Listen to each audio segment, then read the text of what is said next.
there's three sections really. One is the philosophy element. In other words, we're going to talk about some lessons from where we are currently. We're also going to talk about Pesach in general.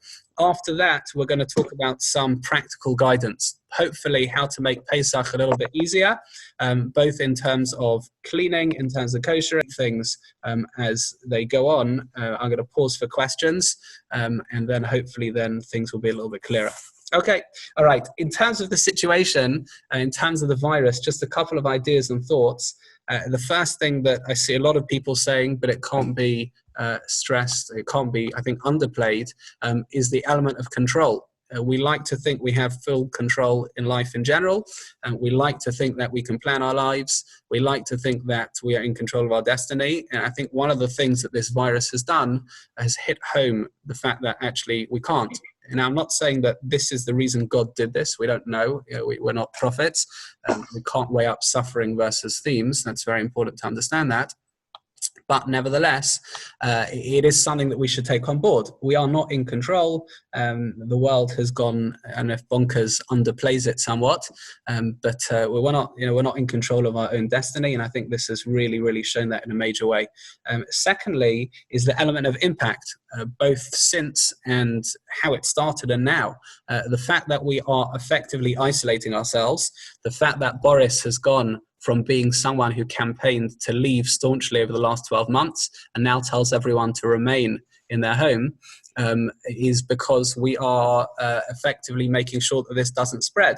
That means that one person can have the impact of spreading it to lots of people, which is shocking, which is scary, but that's a reality. In fact, the entire thing happened because of the impact of a small action. You had a person or a group of people who were eating bats or whatever it was in China, and suddenly the world is a different world. And if that impact is a negative impact, then when we try and create good impacts in the world, good effects, we can also do that as well. That's lesson number 2, the impact you can have on others, for bad in this case, but certainly for good. I think lesson number 3 is, I know it sounds a little bit harsh, but I see a lot of people evaluating life. I see a lot of people trying to work out, what's important to my own life. In other words, what do I really value? What do I want to spend time on? What do I want to spend time doing? What I want to be remembered for? I see a lot, life has become serious. And there are periods in life where life has to be serious, and this seems to be an extended period of that, and that is another lesson that I think is crucially important. When all things are stripped away from us, when all entertainment is stripped away from us, when all places of enjoyment and sports, it's all being stripped away from us, sometimes we come back to our cause, and Jewishly that means the home. That means the home or family unit. It should always be that the greatest strength Jewishly and the greatest impetus comes from home. In recent years, we haven't always seen that because it's been the shul, it's been the school, it's been the community institutions. And now, as more or less all of that, certainly in a building sense, is stripped away from us, the impetus has gone back in terms of home. Now, I don't know about you. I found homeschooling particularly difficult. I decided today that my kids, my homeschool was going to go on an outing. In other words, I cancelled school for my kids. I think teaching them 3 days in a row was just about right. So we didn't have it today. It's tough, but you know what? It's a blessing. For those who are lucky enough to have family around them, it really is a blessing. And to be able to bring Judaism back to the home is something which is an opportunity. The scarier idea, and I think we'll move on towards Pesach after this. The scary idea is the Moshiach idea. Now, I'm not trying to tell anyone who's listening that this is Moshiach. Who knows? As the phrase goes, those who know don't say, and those who say don't know. But what certainly has happened is that the world has changed rapidly. At minimum, see this as a parable for the days of Moshiach. In other words, at minimum, see this as the world has completely changed. It looks. We went out today with our family for our daily dose of exercise to the park. It looks like Holland. Everyone is on bikes. It almost feels, Shabbos-esque, in Jerusalem-esque. There's hardly any cars on the road. There's hardly any noise. Everyone seems to be with their families. The world has just changed. people suddenly are not overly focused on their work. Now, again, we're not minimizing. There are certainly people with financial worries, and that's totally understandable. But suddenly people are looking towards families, are looking inwardly. Suddenly people are looking to grow a little bit more, dare I say. The number of people we've had tuning in to our shiurim, there's 49 people on this group. Now, just to let you know, for years since I've been here, we have tried to do a pre-Pesach program. And every year without fail is consistently flopped. Every year, we've peaked at like 11 people in the shul for the Pre-Pesach Shiur or programs. There's 48, 49 people just on this video. It's a different world. It's a different world because suddenly everything has changed. Suddenly, you can't go to the shop to buy your variety of clothes. You can't go and buy your music, certainly in the shop. If you buy music in the shop nowadays, you can't do any of that. The world of materialism has almost caved in, and that at minimum is a parable for Mashiach. No more McDonald's in the UK. I don't know about America, but no more McDonald's here, etc. It's a different world. It really is. When Mashiach, please God, comes, whenever he will come, this will at minimum be a parable for that. A world that completely changes more or less overnight, ripple effects felt throughout, which I think that's an important thing. Just to tell you a slight story before we move on to the Pesach thing. And I'm sorry for those who are in my Mesilas Yesharim Chabura. They've heard this story already. Sorry. But I think it's quite impactful. I heard this from Rabbi Jeremy Golka. Just in terms of God's plans for history, and you never know. There was an irreligious lady who lived in Chulon. Now, Chulon sounds like a Sephardi city, and I imagine it to be so, but this lady was actually Ashkenazi. She was an irreligious Ashkenazi lady, and in the 1950s, she made a shopping trip, it seems, to Bnei Brak. In Bnei Brak, unfortunately, there was an accident, and she got run over by a car, and she died at the scene. Now, at that point, if you know your Israeli history, there were massive, massive controversies about autopsies. In other words, the government, the scientists were performing tests on Jewish bodies, and of course that was contrary to halacha. And you had now and again these like standoffs between the religious community and the police, the government. And this was no different. She was pronounced dead at the scene. The police came to take her body away, and the yeshiva boys from Bnei Brak came to protest. And suddenly, almost, this kind of like ancient film almost, you have more and more yeshiva boys coming from one side of the street. It's almost like the Capulets, etc. And you had the police, more and more police on the other side of the street. Eventually, just in terms of sheer numbers, the police gave up. They let the body, and the yeshiva boys buried this woman and gave her a proper Jewish burial. What was fascinating was, at that burial, all the great rabbis at the time, and more or less the entire religious city of Bnei Brak, it wasn't massive then, it was the 50s, but nevertheless, they were in attendance. Right, they all came to this random woman's levaya. A couple of days later, someone came to Rabbi Kanievsky, the stipler, that was his name, and they said, it's bothered me. We make a massive deal of funerals, and I think one of the sad things is, we've had people in our community who, kind of like stars of the community almost, who have passed away, and we haven't really been able to attend their funeral. It's massively, it's a tragedy within a tragedy. Now, so they said to the stipler, I understand. This was like a random woman from Chulon. What did she do to merit this like massive funeral with all the rabbis of Bnei Brak and etc.? What did she do? So the stipler said, I had that question myself, and I was talking it over with my wife last night, and she had the following idea. You see, great rabbis talk to their wives. It says like this. She said that this woman, I remember her from before the war, and in the ghettos in World War II, this woman from Chulon was very, very particular. She felt it was her calling in life. If anyone, God forbid, passed away, she would make sure they had a Jewish burial. Didn't matter how, didn't matter if she had to do it herself, she had to bury them herself. She felt that was her calling. She made sure everyone got a Jewish burial in that particular ghetto. And the stipler's wife said to her, I have no doubt in my mind that in the merit of those small actions, she got this massive funeral. Didn't matter religious, not religious. She got this massive funeral with the entire kind of religious community and the Torah luminaries of Bnei Brak who were there with her. Now, I tell that story. I know it's not so upbeat, but the message of your actions will have impact one day is upbeat.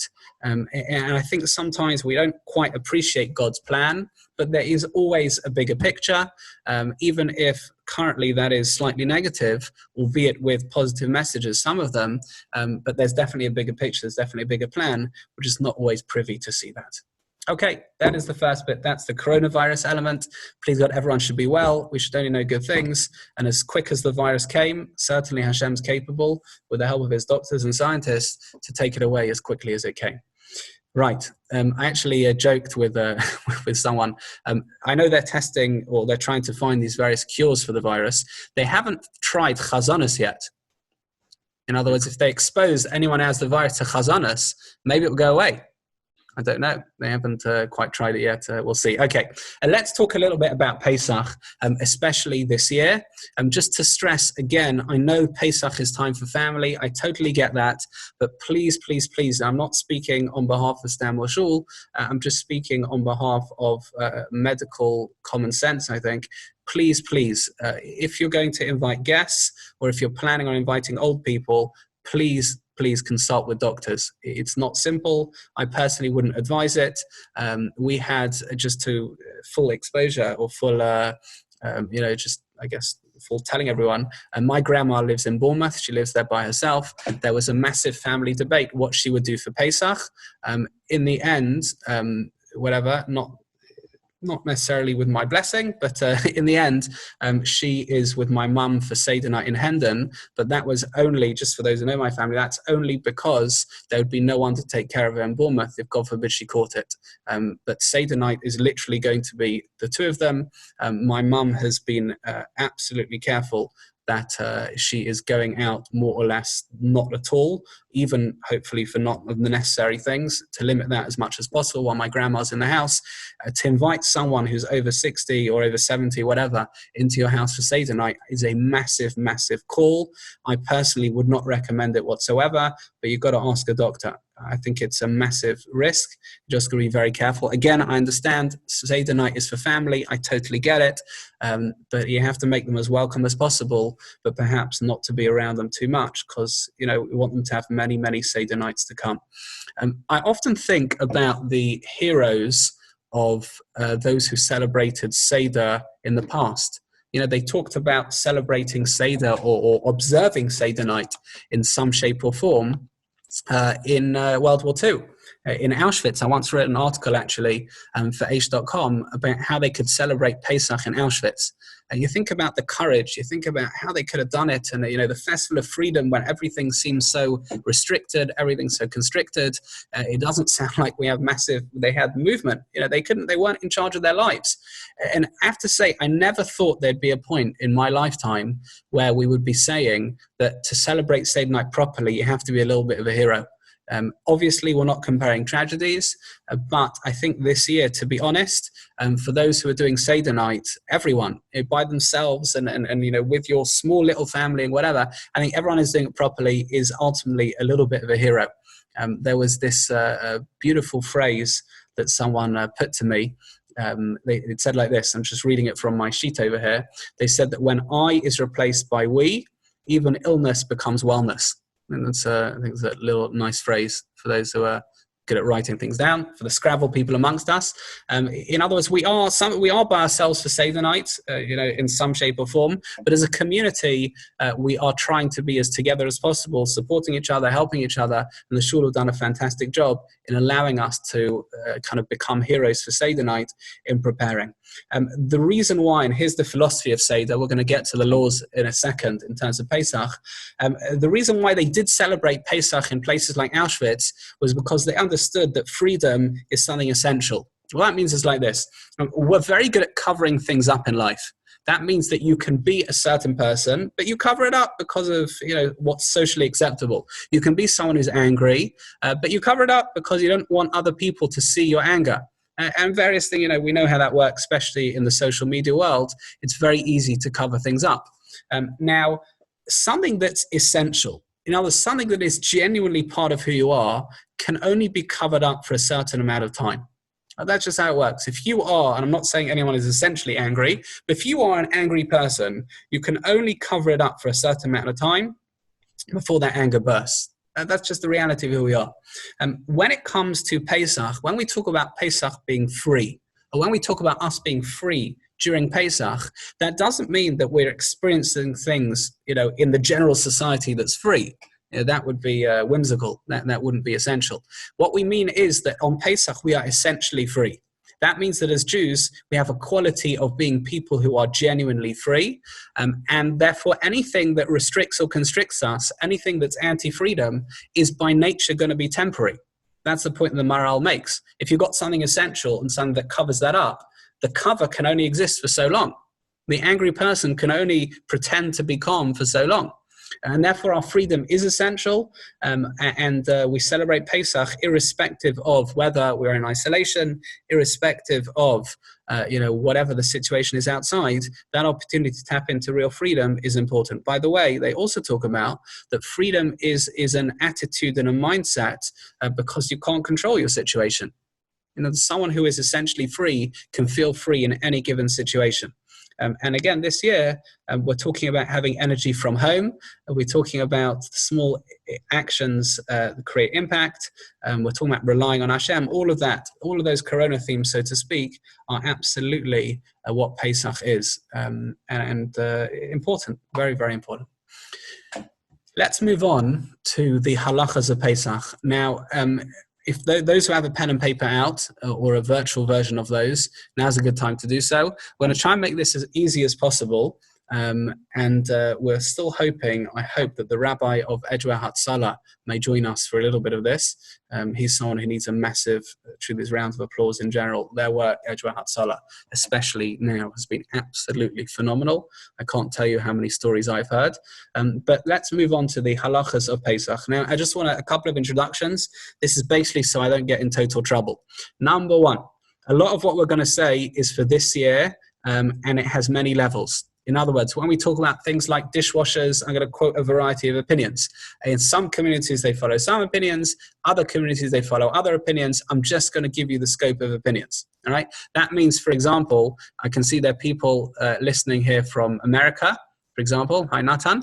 Hello. That means that in your own community, you go ask your rabbi. The worst thing that can happen to me is someone from, I don't know, Stamford Hill or Gold's Ring calls me up and says, I can't believe it, Rabbi. You said we can kosher our dishwasher, and for years we've never koshered our dishwasher. Moses never koshered his dishwasher for Pesach.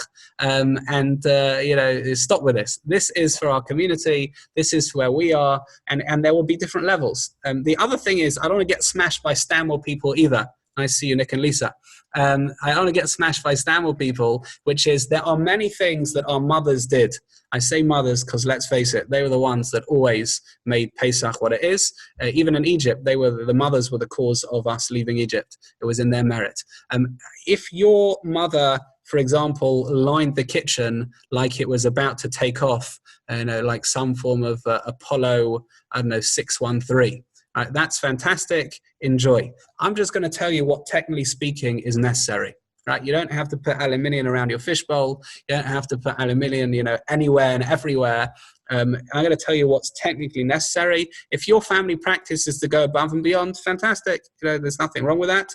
I would just add that this year is particularly difficult to go massively above and beyond, and therefore just be a little bit careful in that. And of course, you don't want to, be totally stressed out. I can't tell you how many years in my household, my mum, bless her, totally worked her socks off before Pesach, and it came to Seder night, and she was absolutely wiped. Right? She said, come on, I want an early night, while she's an amazing person, she continues to be an amazing person. Sometimes I think the word pacing yourself is okay. Now, for any men listening, don't ever tell your wife to pace herself. From experience, she doesn't always appreciate that, but anything she does is fantastic. But nevertheless, we're going to talk about what's necessary and what's less than necessary, especially given this year.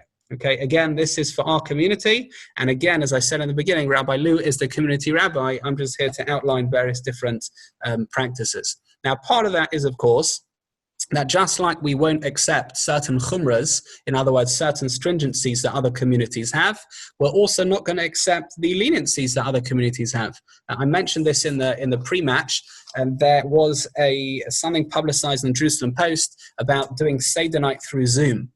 Yeah, that firstly they retracted that, but secondly, even had they not retracted it, that would not become policy or practice of United Synagogue. Certainly, nothing I would advocate for obvious reasons. But again, just the point being that you can't kind of pick and mix any given practice that any community do around the world. We have our customs and we have our halakhic authorities, and that's fine. You can't bash Judaism for, on the one hand, being so strict and so monotonous, and everyone's doing the same. On the other hand, not allow for a variety of opinion and different communities to do different things. So I just that is basically my waiver. For the lawyers out there, that is my waiver, but let's see if we can get going. So in terms of halacha, we've got 3 different areas. Number 1 is cleaning. Part 2 of that is kashering. We're going to explain what the difference between that is. Part 2 is products. We're not going to talk about products that much, but I did upload a file that the London based in have put out, an extended range for this Pesach. I've just put it again on the group chat. You can download that. And most of products, what's acceptable and what's not, can be found on the London based in website. They're very helpful. Their Facebook group, by the way, is fantastic. You ask a question and you're answered very, very quickly, but it's worth seeing those products. And the last thing is pre-Seder preparation and the Seder night itself.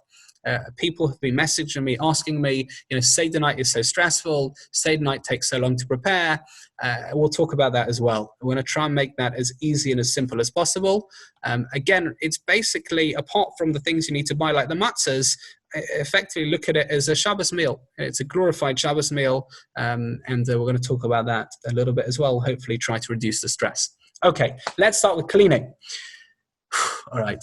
In terms of cleaning for Pesach, after each thing, we're going to pause, see if there are any questions. If the questions get out of hand, then we're going to mute everyone, and I hope that's okay. It's probably the easiest way to do this. Okay, cleaning and kashering.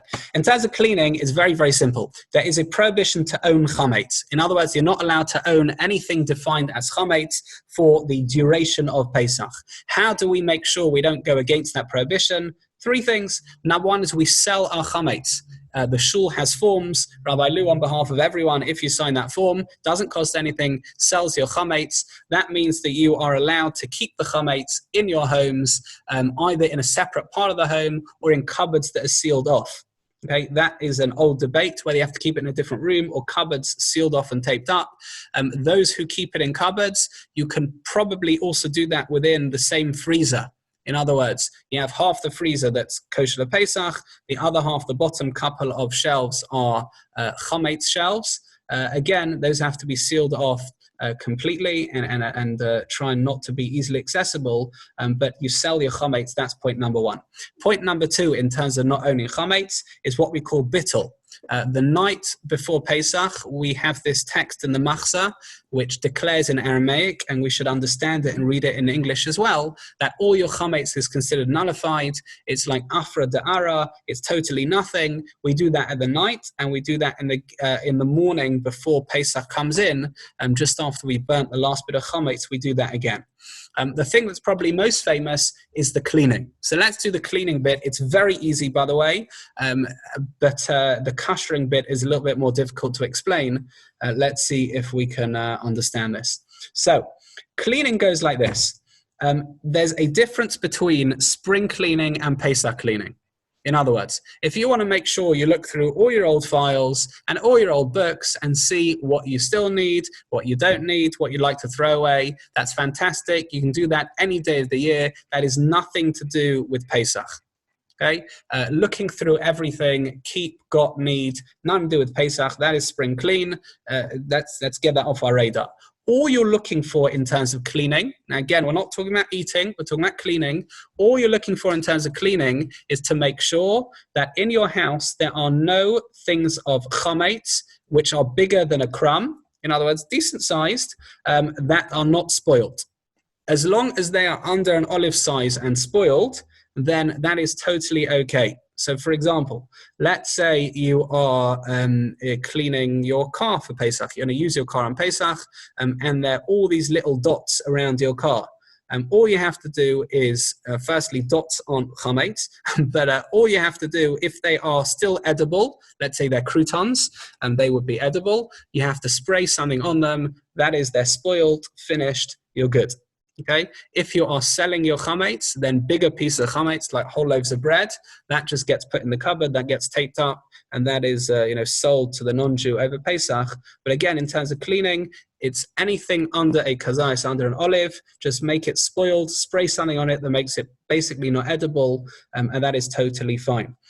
If there are places in your house where chametz is normally not found, for example, the bathroom, then you don't have to clean them for Pesach whatsoever, because chametz has not been in those places. Again, if you want to spring clean, that's great, but please don't blame your Pesach stress on your wish to spring clean. All right. If you have small children like mine, there's basically no place in the house whatsoever where chametz can't be found. We've tested this empirically. You don't want to hear our horror stories. But again, as long as it is under an olive and spoiled, that's totally fine. No need to do any more cleaning with regards to that. Okay, what else do we need to know? Things like books and toys, you don't have to be leafing through all your books to make sure there's no chametz there. The custom is and was that the books that are normally brought to the table, in other words, books that you would normally read while you're eating, for example, benches, they are normally put away for Pesach. If you want to use books at the table, then normally we do flick through them quickly or just have a look if there's any major pieces of chametz in there. But benches, generally speaking, they're so dirty, they've got so much bread on them. Normally we put them away anyway, put them in the cupboard that you're selling to the non-Jew, and that's totally fine. Those who have young kids, so toys, it's worth having a quick look through toys. You never know what's going to get into the toys. I can't tell you how many croutons we found and pretzels for various toys at home. The toys that you're going to use for Pesach, worth giving them a clean. Otherwise, if you're not going to use some toys, then just put them in a toy cupboard and make them inaccessible for Pesach. That's part of what you're selling. So in terms of cleaning, genuinely speaking, your cleaning should not take more than a day. It's not that hard. I'm not talking about the kitchen part. We'll talk about that soon. That's talking about eating. To clean your house for chametz should not be taking more than a day. You literally have a look at the places you normally keep chametz in, and if there are any bits of chametz that are more significant than a crumb, then if you're going to keep them because they're like a loaf of bread or like a packet of crackers and you're going to sell them, put them in the cupboard. If you're not, then literally take the Sif or the Dettol, other brands available, and just give them a spray, and that's totally fine. That's it, you're good. I cleaned my car for Pesach, and it took me probably about 20 minutes because there were a little bit of crumbs there, but all I did was I sprayed them with the Dettol or whatever. They're spoiled, that's totally fine. That's great. Okay, that is in terms of cleaning, again, relatively easy. By the way, you can, I'm not talking about from a safety perspective, this you have to work out, but halachically speaking, you can hire a cleaner to do this. Right? For those who can afford a cleaner to come in, you can hire a cleaner, and whether she's Jewish or not, whether she's male, female, both, everything doesn't make a difference. She is absolutely believed that she's done a good job. That's fine. You tell her the laws of chametz, so you give her my number. You say, I don't want any chametz, what the rabbi says, and that's totally fine. Again, I can't stress enough. Dirt is not chametz. Mold is not chametz. Yes, Simon Assel said probably not best for a cleaner at the moment. That's your call, Simon. Yes, everyone with their own sensitivities. 100, yeah, we get that. But again, you're not looking to clean the house from dirt. If you want to do that, that's great. That is not Pesach. Yeah, if you see bread on your carpet on Pesach, that is a problem. If you see some dirt, which is nothing to do with bread, on your carpet on Pesach, that is not a problem. Okay, that is in terms of cleaning. That is relatively easy. Let's talk about the prohibition not to eat chametz. That is a little bit more tricky. That's where all the koshering and all the surfaces and all of that comes in. That's going to be the next part. I'm going to quickly unmute everyone for the next probably minute, but no more. Has anyone got any questions? Let's unmute you all. That means all background noise. Anyone got any questions about the cleaning? Not the koshering, just the cleaning. Feel free to type it in the box if you have. Rabbi, Yes. can you, in terms of barbecues, I mean, if you want to host a Pesach, how do you? Okay, good. So Philip's asking about kosher Pesach barbecues. It's very hard to kosher a barbecue because it's been in touch, the spits, whatever, have touched the fire directly. I would just. Rabbi, can you mute everyone up? Rabbi, mute everyone up, and if they want to speak, I think they can press the space bar. Very good. Yes, good call. Nice. Very good. Yeah, okay, good. That means everyone muted. If you want to ask your question, then just unmute yourself and ask your question. Good call. So Philip asked about barbecues. Yeah, barbecues are tough to kosher. It's normally something called liban, which means treating them with fire. Not so simple. I would try just, again, whatever, we can ask offline, but the easiest thing is to buy a new disposable barbecue. And how many times are you going to use the barbecue over Pesach? I don't know. Not sure. Okay. But yeah, please God, we will have the real Korban Pesach, and that will be our barbecue. Yeah, I think that's broadly speaking correct. Okay. Anyone else have any questions about cleaning? Again, the barbecue is more koshering. Fine. Okay, great. All right, let's move on to koshering. This is really the kitchen. Everything we've talked about until now is the prohibition to own chametz. There's a separate issue which we know and love, which is there's also a problem to eat chametz. Now, this is where things get a little bit tricky because the prohibition to eat chametz is that you can't even have a crumb of chametz. In other words, normally, if you have, during the year, you have your meaty cholent or your meaty chicken soup, your chickeny chicken soup, and lo and behold, unbeknownst or not with your intention, falls in a tiny little bit of milk, then that chicken soup is fine. Why? Because they're more than 60 times the chicken soup, the meat, correspond to the milk, and that's totally fine. You can have it, no issue. When it comes to Pesach, any drop of chametz that falls into your food is a problem. We don't follow the normal rules of, there's 60 non-chametz pieces, etc. All those rules go out the window. That's why it becomes a little bit more tricky in terms of eating. That means our aim in the kitchen element of cleaning and koshering is that there are no bits of chametz that can fall into your food. Right? Again, cleaning the upstairs bedrooms is easy because there is no piece of chametz, especially with today's travel restrictions, that are going to go all the way from your bedroom into the dining room. That's easy, right? The kitchen is a little bit more tricky because we make sure there's no chametz in the food that you are eating.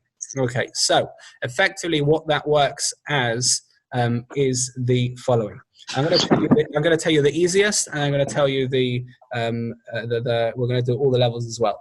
So the easiest thing really, because we're going to talk about fridges, freezers, surfaces, cupboards, dishwashers, microwaves, ovens, cups, cutlery, spits on fire, and various different other things, including baby bottles. I can see some of the younger people here as well. Fantastic.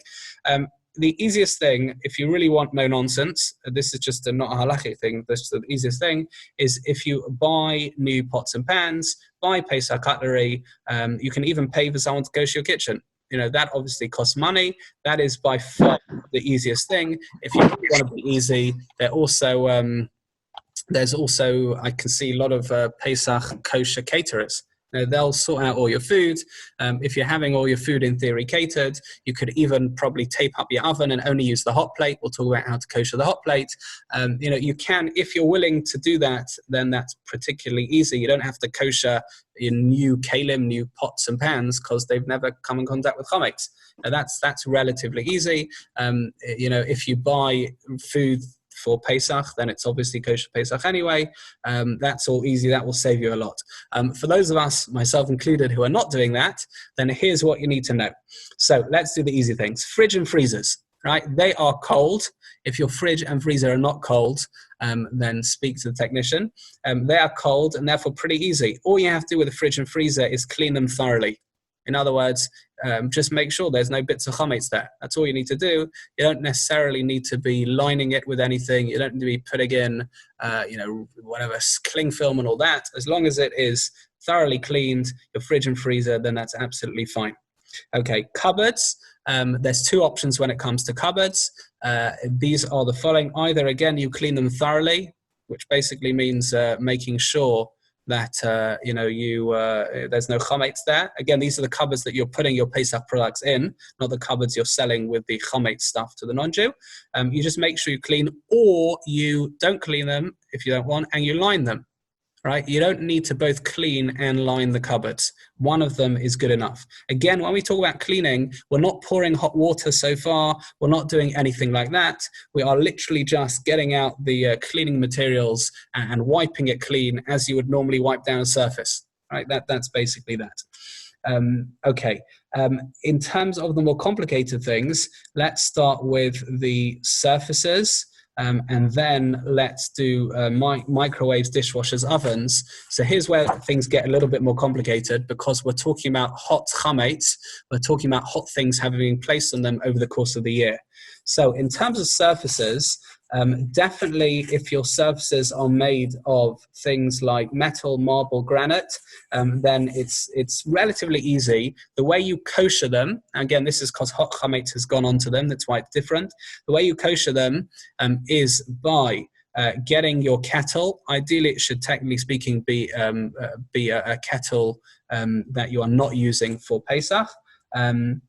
And you get your kettle, you boil it. In other words, you switch the button on, and then you go through your surface and you pour the kettle with the water in, obviously, over the surface. Right? That is totally fine. If possible, try not to use it for 24 hours beforehand, but that is totally fine. Then your surface is good to go. It doesn't need to be covered after that.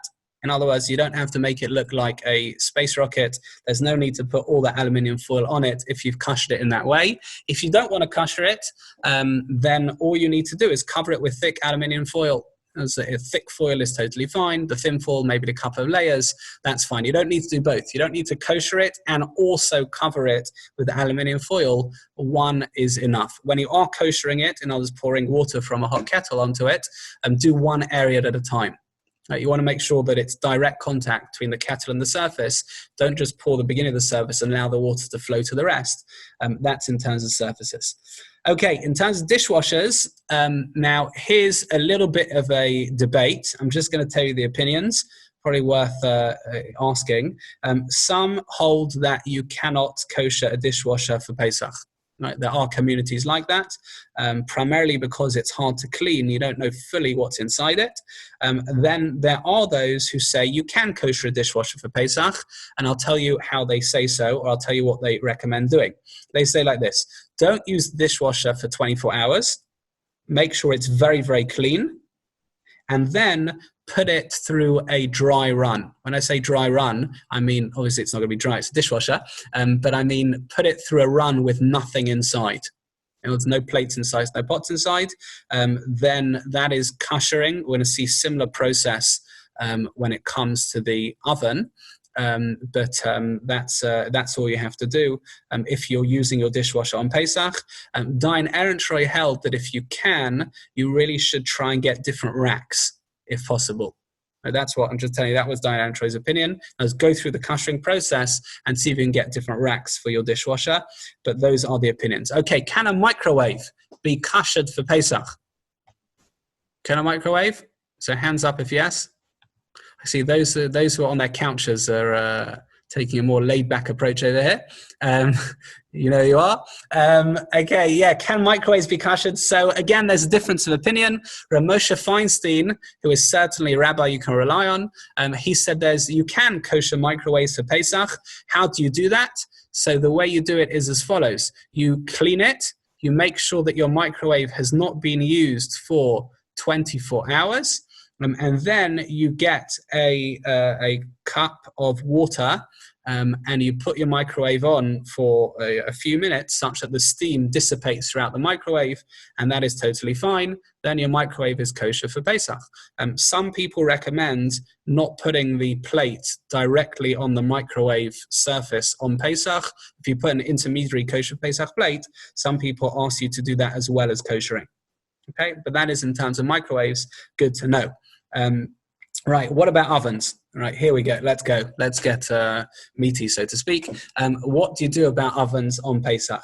So if you have a Pesach kitchen, then you are laughing because you probably have a separate oven that is waiting there for Pesach all year round, and we all envy you. In fact, if you have a Pesach oven, then please cook various things for my wife, because why not? Now, if you have a normal oven like ourselves, so here's where it's at. If you are double wrapping your food, then the oven doesn't need to be koshered at all. Right? Now you'll say, what are you talking about, Rabbi? How dare you? Anyone who's flown in any form of aeroplane in the days where we used to fly in airplanes will know that you can have kosher meals on airplanes. Anyone who's taken a look at airplane ovens will know that those ovens are not kosher ovens. Right? If you've flown British Airways, there's no separate kosher oven.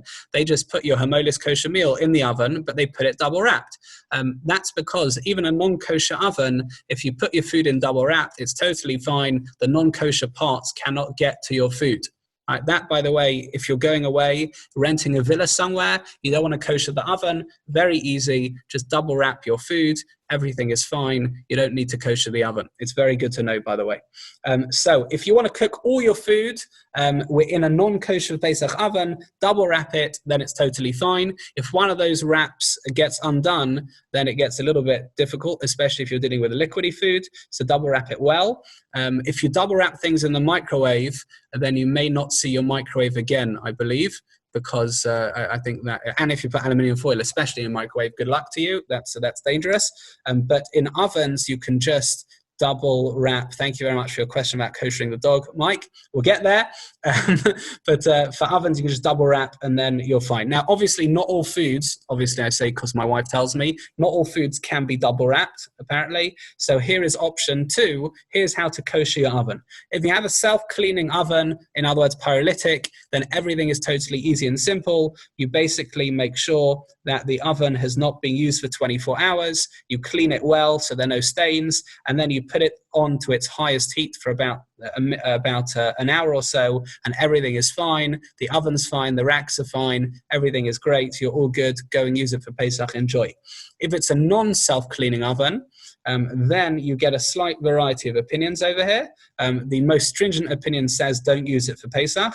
The other opinion says try and get an oven insert. But I think the opinion that we are clearly going to be going by in our community, and the fines as well, is to kosher that oven. How do you kosher that oven? So the similar way to you did the self-cleaning. You don't use it for 24 hours. You make sure it's totally clean. By the way, you can get companies in to clean your ovens in the days where you could get companies to come into your house.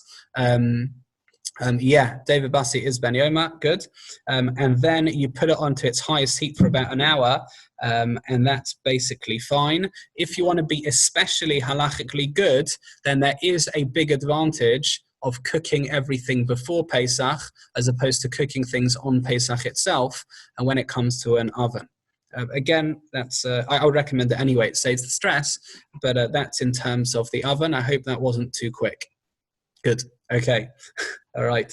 What about cups? So we had a question about glasses, not spectacles, but cups, glass cups. So technically speaking, if cups have been used just for cold things, technically speaking, then you can just rinse them and they're fine.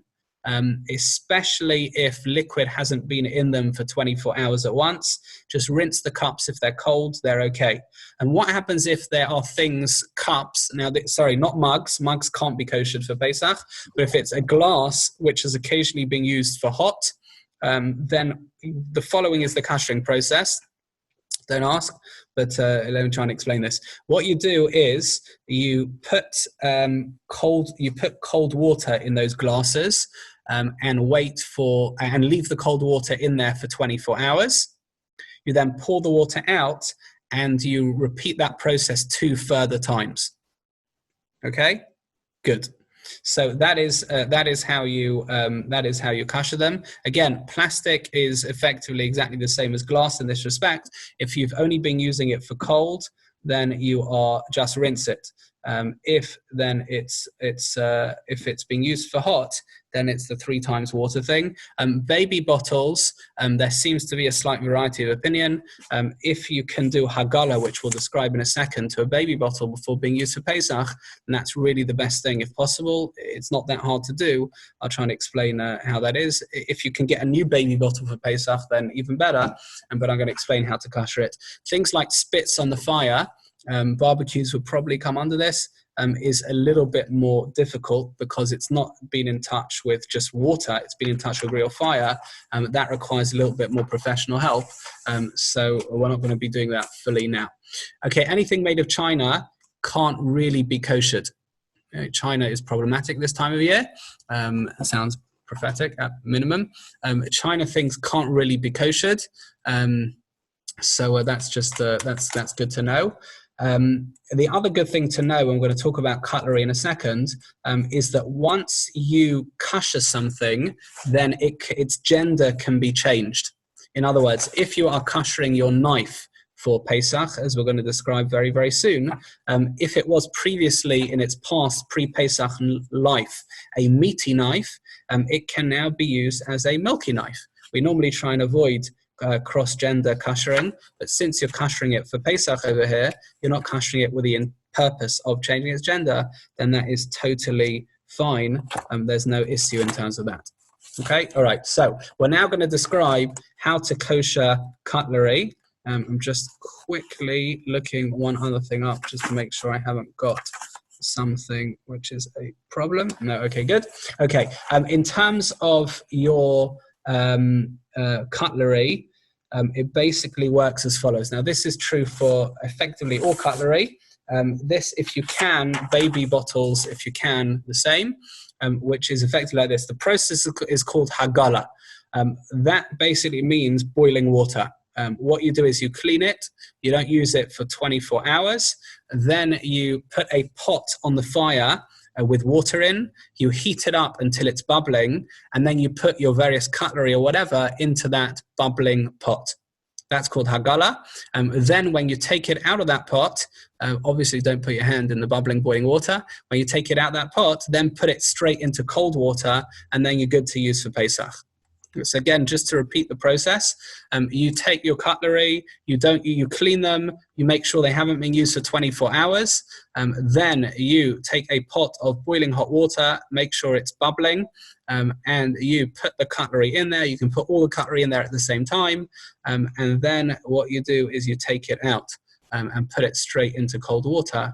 And then that is fine to use for Pesach. Again, that can be done at home. That applies that applies to cutlery, and that if you can do it to baby bottle, then even better. But that's probably the most common koshering question that there is. Okay, moving on. What about stovetops and what about sinks? So let's quickly do sinks, and then we will. Yes, thank you, David Bassi. Evan Muluban, yeah, yes. Careful.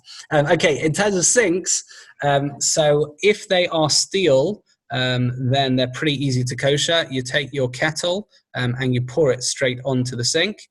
If they are porcelain, then the best thing really to do is to clean them and use some form of sink insert, or don't place your cutlery or your stuff directly into the sink on Pesach. You can get plastic bowls that cover the duration of your sink. And when we were living in Julius Caesar Way, the shul rented a very nice house for us in Julius Caesar Way. It was very nice, but it wasn't very Jewish because all the bedrooms were massive and the entertaining area was not so big. So it wasn't a Jewish makeup of a house, so to speak. And also, embarrassed to say, the rabbi only had one sink. So we had to use one sink for milky and meaty, which what we did was basically the following. We didn't put any stuff in the sink. We used plastic inserts. So we had our meaty sink insert and we had our milky sink insert, these like plastic bowl or tub things. That's how we did it. So if you have a porcelain, which effectively is china sink, that technically speaking, we don't kosher china and can't be koshered, then all you do is put it in the, put your sink insert, having cleaned the sink, and that's totally fine. By the way, it's not massively difficult to use either. You just, instead of plonking it in the sink, you plonk it in an insert, and that's totally fine. Stovetops, work as follows. We're going to talk about also ceramic hobs in a second, but stovetops, you basically, if you can, put a blech on them. A blech is like a flat sheet of metal. Some houses, people remember what they were. You put a blech over them so the heat is distributed, and then you heat for 15 minutes, or you can just cover them well for Pesach. Right, you can just cover them, and that works as well.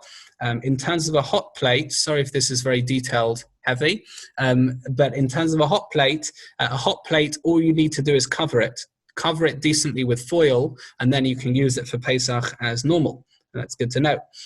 Right, what else do we need to do? Gas hobs. All right, gas hobs, again, they're koshered with heat, so that means the following. The metal parts on which the pots sit need heating, but again, the heating has to be well distributed. So what you do is you get a large, unused for 24 hours pot, put some water in just so the pot doesn't get ruined, and then put that on top of these metal parts and heat them for 10 minutes on each hob. Right, that's a decent way to do it. I think we've basically... Oh, Shabbos kettles, yeah. Try and avoid using Shabbos kettles on Pesach. I know I haven't really told you anything so far you can't use. Try and avoid using Shabbos kettles on Pesach unless you are 100% that you've used or had no chametz anywhere near your Shabbos kettle. Normally speaking, you've had some steamy chametz in some shape or form hitting your Shabbos kettle, and therefore, if you can, try and either get a new one for Pesach or try not to use your existing one, if that's possible. I know a lot of people here on this 56 participant group at the moment are big hot drinks fans. So I know what it feels like not to have hot drink, but if possible, please, that's certainly the best thing to do. Okay, is there anything that we haven't yet covered? The Beis Din, I think, also have a list of medication. List of medication, meaning a list of, in terms of medicines. Just to note that if tablets are tasteless, then they're absolutely fine. Right. Similarly, toothpaste is fine. Technically speaking, you don't need to get kosher Pesach toothpaste, even though many people do, and that's a fine and lovely custom. But toothpaste is fine. You can use it. Toothbrushes, normally people get new toothbrushes for Pesach. Again, technically speaking, as long as you can see that your toothbrushes are not full of chametz, then all they need is rinsing, because you haven't used them for anything hot, I hope. And therefore, technically speaking, as long as it's rinsed and there's no chametz on them, you don't necessarily need to have new toothbrushes. Same thing, by the way, with braces. You don't suddenly see people taking off their braces for Pesach because they've come in contact. I say braces, I don't mean like the things that you used to wear to hold up your trousers. I mean the stuff in your mouth, dentures, all those kind of things. So you don't see people suddenly taking out the dentures or braces for Pesach because it's come into contact with chametz. Again, you have to make sure that they are clean. Some people try not to eat hot chametz if they've got metal inserts in their mouth. I actually have on the back of my teeth. Some people try not to eat hot chametz already 24 hours before the last time you can eat chametz. That's it. There are people like that. Actually, quite a few people. That's something to be aware. Again, that's not according to everyone. Okay, Kitnius. Should we quickly do Kitnius? All right. I think it's a bit heavy. Rabbi, yeah. Rabbi, what about paracetamol? Because that's on the hot list. Okay, is that chametz? Is that made of chametz? Again, if it's tasteless, so then it's fine. Right? I think paracetamol, it's tasteless, no? Okay, good. If you're koshering cutlery, it doesn't matter. Thanks, Leon. If you're koshering cutlery, it doesn't matter what saucepan you use. Right, thank you. Dog food, thank you. Yeah, dog food we're going to do. I'm glad, yeah, good. Best to put the messages on the group chat. It's fantastic, yeah. Again, if it's tasteless, it's fine. We'll get to kitnius in a second. Dog food, right. Okay, so here's the bit. The London Beis Din just released a list of kosher Pesach pet food. What on earth are you talking about, Rabbi? I hear everyone implicitly ask. So it goes like this. Just like you can't eat chametz, just like you can't own chametz, you can't benefit from chametz either. That means that you can't really be giving chametz to your pets. And therefore, there is a list of various different approved foods in terms of giving to your dog, giving to your goldfish, etc. They're not that hard to find, but certainly don't be giving bread or pretzels or stuff like that to your dog or to your fish. That you wouldn't be able to do on Pesach. Okay, in terms of kitnius, just very quickly, kitnius. Induction hobs. Pardon? What about induction hobs? When you were talking about gas hobs and ceramic. We had a note about that. Hold on, let me just quickly find my note. I'll get back to you. Thanks, Michael. While in terms of, I'll get back to induction hobs in a second. In terms of kitnius, so kitnius, it's very important to understand this. Kitnius, technically speaking, is not chametz, but as of well beyond 800 years ago, it has been adopted by Ashkenazim as chametz. That means that you don't need to sell kitnius to the non-Jew on Pesach, but equally Ashkenazim can't eat kitnius on Pesach. However, there's a difference. That means as follows: kitnius can be used for medicine, and there's no problem in the days where we were allowed to go to people's houses. There's no problem for an Ashkenazi to eat at a Sephardi person's house on Pesach. You wouldn't eat the kitnius, but you can eat from their pots, even though they've been used to cook kitnius. Let me just quickly check my notes on induction hobs. Sorry. Let me get back to you, Michael, about induction hobs. Sorry, I thought I'd written notes on that. It's offhand, not 100% sure. Hold on. Okay, hold on. Okay, let me get back to you, hopefully, about induction hobs. I remember it was a little bit complicated. That's all I do remember. Okay, in terms of thanks, David. Sorry, does cutlery need to be solid to be koshered? Meaning, David, do you just want to explain? Does cutlery need to be solid to be kosher? I mean, it needs to be cleaned, and then it needs to be Then it needs to be koshered, as we talked about. Put in your boiling hot pot of your boiling pot, and then it's totally fine. Does cutlery need to be one piece of metal? So in terms of if it has a handle, then that's still fine. Yeah, that's totally fine. You can still kosher it. Just try and clean it. Make sure there's no bits of chametz stuck within the handle. Then that's that's totally fine. Yeah, thank you very much.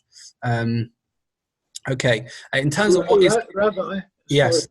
With cutlery, where knives had separate handles, say a bone handle or something like that, yeah, they never allowed us to use them over Pesach, or we couldn't kosher them. They were only allowed to be koshered if they were one single piece of. Are you talking about as a caterer? Well, or yeah. just in general? But in general, that was their overall ruling. Right. Okay. So that was because things will get stuck in the handle. If you can be sure there's nothing stuck in the handle, then it's technically fine. Okay. Okay. So in terms of what is kitnius and what's not kitnius, and all the products, etc., I'm just going to refer you to the London-based website. Really, I'm not going to take what is kitnius, what is not kitnius. That you can see over there, and also what's chametz and what's not. Just that document that I posted does have quite a breadth of things in terms of buying non-kosher Pesach chicken, non-kosher Pesach meat, fish, and that kind of thing. Obviously chicken and fish are not chametz. Right? Bread is chametz, chicken is not chametz. The only thing one needs to normally make sure is that it hasn't come into contact with chametz. So, for example, meat, if it's mixed with schnitzels at the butcher's, then obviously that will be an issue, and then that depends on the product. Again, that document that the Basin have produced is fantastic. Okay, I'm still on the search for induction hobs. That's fine. Okay. Yeah. Can I clarify about different gender? Then I quickly want to move on to Seder night. We're going to hopefully only 10 more minutes. A different gender. If you used a metal cutlery or pot that was definitely Pesach, you can't remember gender. Yes, 100%. You can kosher it and you can use it for a different gender. Even more than that, even if you knew for sure that your knife was meaty, then you can use it, you kosher it and use it for milk over Pesach.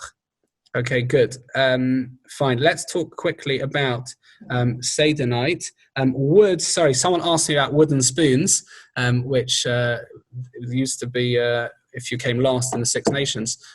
Wooden spoons are also koshered in exactly the same way as we said. Wooden spoons normally can be koshered as well.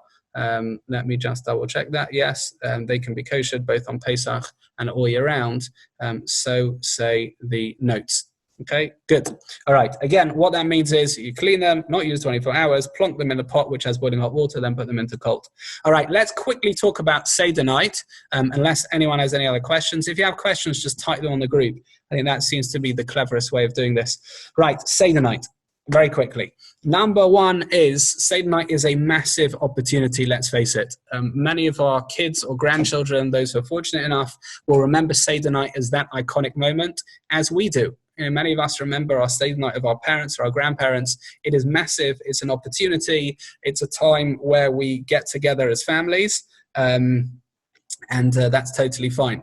And that's fantastic. Michael Krause, news just in. Oh gosh, Rabbi Shiur is calling. All right, I'm going to reject Rabbi Shiur, nothing personal.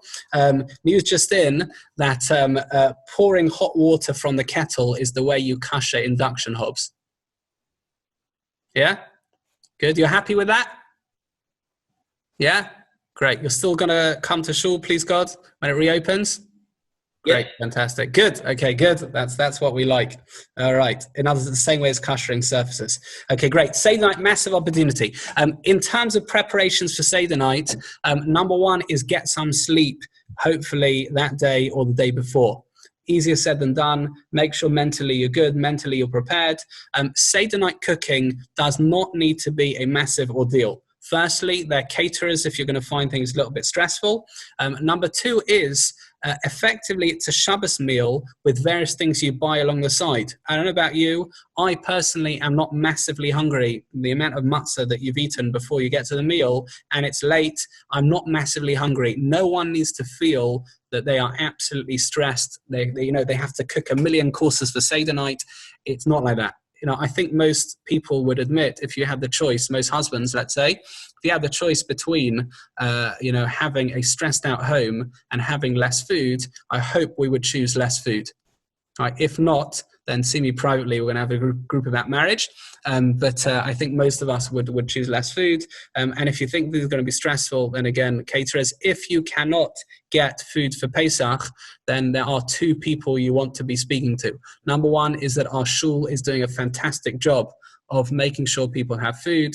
And actually a massive shout out to the whole exec, but Sam Jacobs especially, who is heading that initiative. Fantastic. The other thing is US Chesed have something called Seder in a box, which is something you can order. I assume it's exactly what it says on the tin. In other words, it's exactly what you need for Seder night. That can be ordered, I think, straight from US Chesed. That should be Googleable.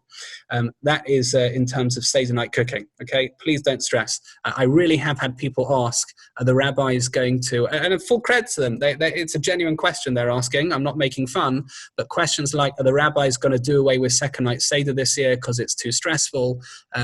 Things like that. Again, let's try and make sure that we're not the causes of that stress in our expectations. Okay, two more things to note about Seder night. And number one, matzah on Seder night needs to be shmura matzah. Right? I'm not saying that shmura matzah tastes different to other matzah, but it needs to be shmura matzah. What is shmura matzah? So, shmura matzah can be handmade, but it doesn't have to be handmade. You can get machine shmura matzah. That's totally fine. That is how shmura matzah differs from other matzah is the intention with which it's made. It's not that the ingredients are any different. It's not that you'll taste any difference.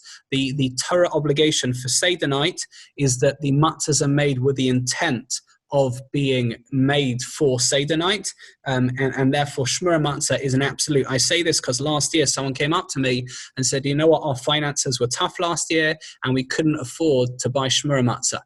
Right? And of course I said to them, it's fantastic, made a Seder, etc. But in my mind I was thinking, that's because you think shmura matzah is this really expensive handmade matzah that, some rabbis are making in some corner of the earth and it costs loads of money. Machine shmura matzah is fine. Now, full disclosure, Rabbi Lou will totally disagree with me. Right, Rabbi Lu will say, because the Chabad position is that only hand matzah is shmura matzah and machine matzah can't be. It is a big debate amongst the rabbis. The Gateshead Rosh Yeshiva holds that machine matzah is fine. Dayan Lopian had machine shmura matzah himself at his Seder night. Shmura matzah is for machine matzah is absolutely fine. That's totally fine. I would advise you to get that. Okay, again, it does need to be shmura matzah for Seder night. The rest of Pesach, eat whatever matzah you want. But for Seder night itself, it has to be shmura matzah. How do you know if it's shmura matzah? Because it says shmura on the box. Like if you get your Rakuzan's matzah, in Leeds, before I get shouted at, in Leeds, they call it Rakuzans. Just a full disclosure over there. Never say Rakuzans in front of someone from Leeds. They will automatically correct you and tell you it's Rakuzans, as the Leeds person on this chat has just corrected me implicitly. But nevertheless, the shmura matzah on Pesach is par for the course. Okay, apart from that, look at how much matzah one has to eat. That's really important. Let me just quickly tell you the quantities of the grape juice wine and the matzah you have to eat. The mitzvah is not to nibble. In other words, that when the Torah says eating matzah, it doesn't say nibble matzah. It doesn't say look at matzah and break off a tiny corner. It says eat matzah. So I want to just quickly go through the quantities. In terms of the mitzvah of matzah, you are aiming to have around 30 grams of matzah. Now, that means if you are having a standard Rakuzan's machine-made shmura matzah, you're dealing with most of that matzah. If you count the number of matzahs in the box, divide them by the weight of the box, you'll see that each matzah is, and I've actually written this down, hold on, each matzah is around, 30-something-ish grams. It basically means for your matzah itself, you want to be having at least 2/3 of that machine-made matzah. Thickness for handmade matzah varies, but it's not nibbling. You're having a decent amount of matzah. Same, by the way, for afikomen. What about the grape juice for the 4 cups of wine, or the wine if you're having 4 cups of wine? Grape juice is totally fine. You want to be having at least 86 milliliters per cup of wine. A standard plastic cup, by the way, is 150 milliliters.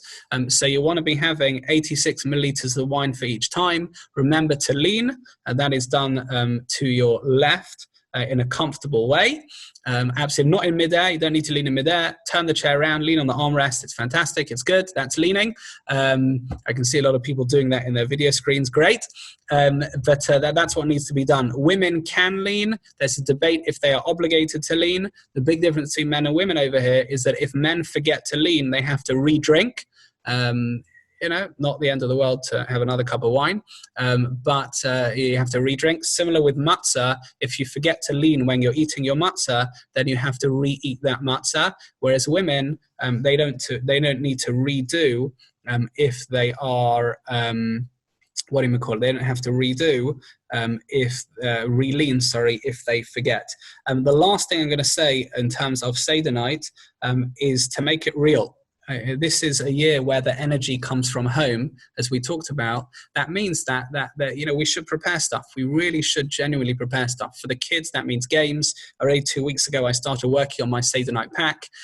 Last year, we did a thing, this is more for kids, whereby I made a fake mobile phone. It was made out of paper, and they had numbers to call, and I gave out around the Seder table that each person was different numbers. So number 1 called like Ahmed the Egyptian, and number 2 was like Yisrael the Jew, and number 3 was like Rivka, his sister, and they each told a different part of the Seder night story. It was cute. The point is to prepare. Rabbi Ziedman has a fantastic, if you've got young kids, a fantastic video on our YouTube channel, which I will post now on the group. We've also got the Levaya of David Proop, Zichron Levracha, the Hesped, brilliant Hesped, that eulogy that his son James gave. That's also on the YouTube channel now, by the way. But Rabbi Zeman has a fantastic video about how to make Seder night good. But if you are, you don't have kids around you, talk about Seder night. Talk about what it meant to leave Egypt. Talk about what the plagues were. Talk about the miracles itself. That is part of Seder night. Okay. Sorry, 1 second. I put the wrong thing on the group. Hold on. I just want to answer one more question. everyone. Here's the Stanmore YouTube link, by the way. Okay, yes, is there? So let's just do Erev Tafshilin. Oh goodness, Erev Tafshilin is done when you're cooking between Yom Tov and Shabbos. So yes, Erev Tafshilin will be done on second day because it's a 3-day Yom Tov this year. Am I right? Yay, 3-day Yom Tovs. It's a 3-day Yom Tov this year, which means Seder night must be Wednesday night. In other words, 2 weeks today. Good Chodesh, everyone. And that means, yes, so you'll do Erev Tavshilin on the second day, and that the shul will send out everything you need to do in terms of Erev Tavshilin. Okay, is there scope for a this is Laura Jaffe, presumably, is there scope for a pre-Yom Tov family Zoom with games and songs beforehand? Yes, okay, I'm really glad you mentioned that. Thank you for this. Seder night really starts when it gets dark. In other words, the mitzvah to start Seder night is only when it gets dark. That is around about the time that Shabbat goes out, and that is normally publicized. You'll see that on the London-based website. Now, I don't know about you, we have small kids. My kids, even though they get excited when they stay up, they are not looking forward to be starting Seder night at 8, 8:15, and then, and finishing at 11:30 or 12 o'clock. What we do for our kids is we don't start the Seder early. That we don't do, because Kiddush really should only be at 8:15 or whenever the time is. But we do some of the games early. We do some of the stories early. We do some of that bits early, such that they're in the mood.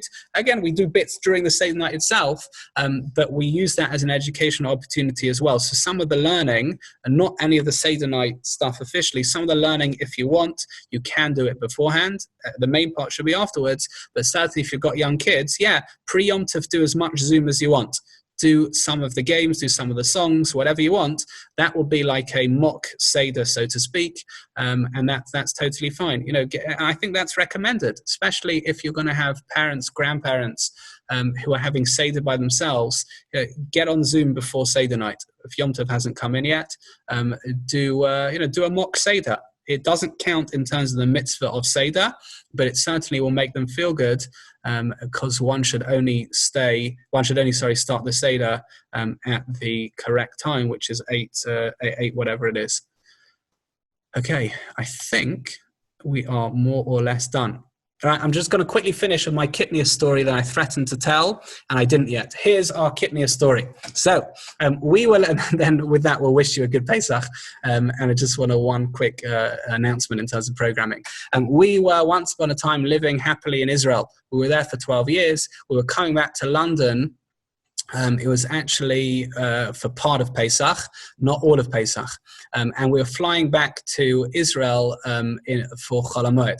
What happens was our son at the time, David, was I think 1 or so, and we bought an innocent-looking mango juice, which surely was kosher for Pesach. What could be wrong with a mango juice? As after we bought it and my kid had started drinking it, we noticed that in tiny little writing, and this is a problem if you go to Israel, when we could go to Israel for Pesach, the products aren't clear. It said, kosher Pesach, but contains kitnius. Okay, we call up the rabbi. What do? Our kid doesn't drink a lot. They need fruit juice. Can the 1-year-old have kitnius? Rabbi says, yes, no problem. He's a baby. He's allowed kitnius. Great.